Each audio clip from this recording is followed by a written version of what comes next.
Jelasin lebih lanjut lagi mengenai NOD, Never Ordinary Device. Apa yang membuat ini berbeda dari coffee machine lainnya? Oke, jadi kalau misalkan NOD ini yang memang satu-satu di dunia kan biasa mesin kopi cuma bisa ngopi.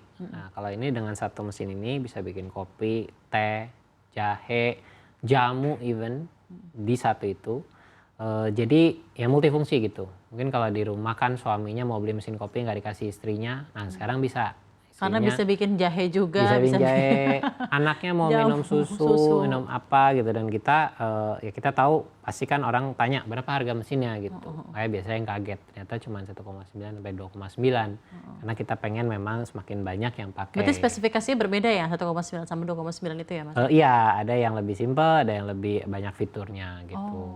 Oke, baik. Nah, dan ya di sini juga sangat mudah untuk dipakai. Jadi cuma tinggal masukin, sekali pencet, udah langsung jadi. Jadi siapapun itu bisa membuat minuman dengan konsisten. Baik.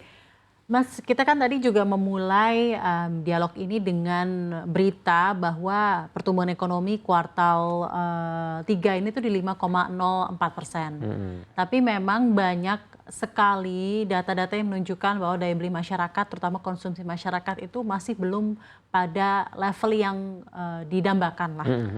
Cukup lesu intinya. Apakah itu juga terasa kepada sales atau revenue dari Jumpstart sendiri? Mengenai hal ini bagaimana tanggapannya Mas Brian?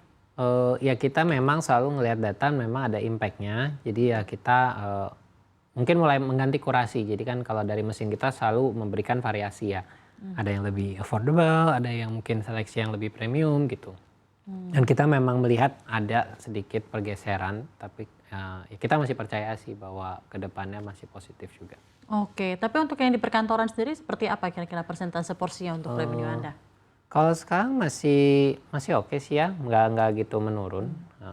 Mungkin karena hujan justru orang pengen yang hangat-hangat. Jadi malah pengen ini ya, malah maksudnya lebih banyak orang-orang untuk tetap membeli kopi hangat dan lain-lain dari vending machine benar, ya, mungkin instead of gitu. coffee instan yang misalnya dari apa namanya yang bottled ya, Iya. bottle ice bottle. Oke. Dan kalau misalnya jaringan mesin Anda semakin luas, tersebar di beragam perkantoran di Indonesia, tantangan operasional paling berat itu berarti apa, Mas? Apakah servis mesin, apakah distribusi mesin Anda, ataukah biaya logistik di luar Jawa, atau lebih kepada apa namanya services, customer services, bagaimana biasanya yang Anda hadapi? Ya kalau untuk pengisian ulang, jadi kita kan juga sudah mendevelop sistem sendiri, jadi sudah lebih otomatis lah kapan mesinnya harus diisi, oleh siapa, itu udah dibantu oleh teknologi. Mungkin yang sedikit kadang menjadi tantangan itu, apalagi kalau di daerah mungkin banyak yang belum tahu ini mesin apa. Gitu. Jadi dia bingung, ini mesin apa sih, ada yang pikir ini cuma TV, cuma box apa. Jadi kadang kita membutuh kasih edukasi sedikit ke mereka. Tapi ketika misalnya nih ya, pertama kali mengenalkan mesin Anda ke retail atau kantor lah ya, itu pertama kali yang Anda sampaikan apa? Bagi revenue bersama dengan vending machine atau bagaimana? Ataukah kantor Anda butuh tempat untuk ngopi tapi nggak usah, tapi self operate atau bagaimana biasanya untuk Iya, jadi kalau kita menggait klien? selalu mengedepankan ke fasilitas. Jadi kan mungkin sebagai kantor kadang-kadang ribet ya, naik turun lift aja suka lama. Kalau hujan mesti delivery makanan susah. Nah sekarang kalau ada mesin ini mereka kan gampang sekali, bisa kapanpun mau tengah malam gitu. Jadi fasilitas kantor yang sangat membantu untuk timnya yang kerja. Dan untuk kurasi dari barang-barang yang ada di vending machine Anda itu dilakukan oleh klien ataukah oleh Anda? Bisa dua arah, tapi pasti dari kita juga saja. Sekarang kita kan ada datanya gitu. Dan kadang kita bisa rotasi biar nggak bosen. Kadang ini, kadang itu. Mungkin kalau lagi lebaran, kurangin yang kopi, bisa lagi puasa, lebih banyak yang mendukung puasa gitu. Oke, rencana roadmap pengembangan bisnis Anda kira-kira apa Mas? Tadi kan ini menarik ya, dari yang tadi awalnya 2018, manajemen vending machine. Lalu awal-awalnya akhirnya Anda buat ketika 2020 ada disrupsi COVID, akhirnya membuat Anda menciptakan touchless vending machine. Sekarang bahkan menciptakan coffee machine retail sendiri yang namanya NOD itu tadi. Lalu juga udah mulai ada customized vending machine for events. Dan lain-lainnya. Rencana pengembangan bisnis apa? Dan jika masih ada yang PR utama yang harus dikerjakan oleh operasional dari Jumpstart sendiri apa menurut Mas Brian?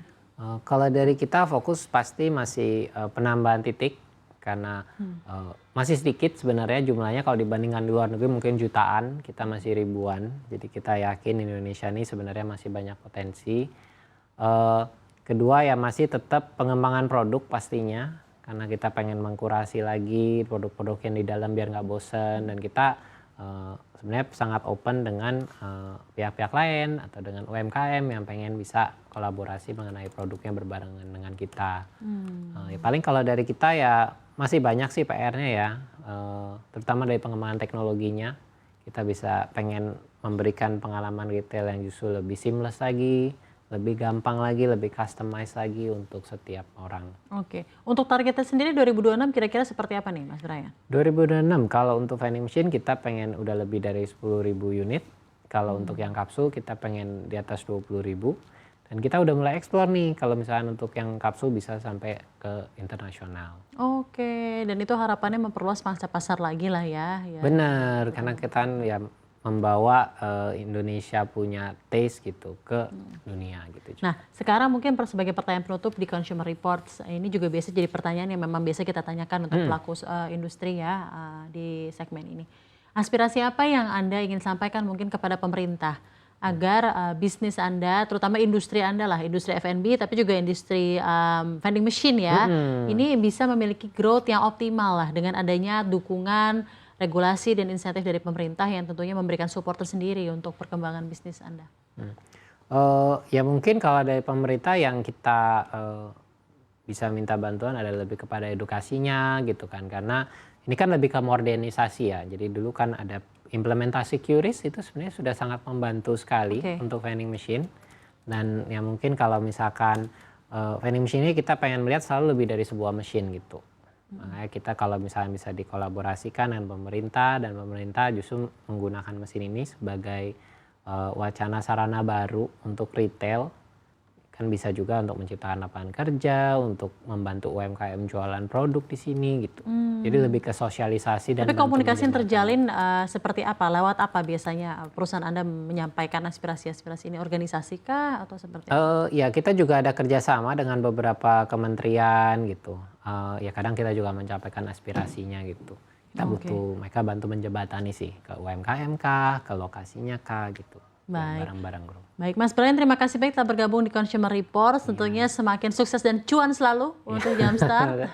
Thank you.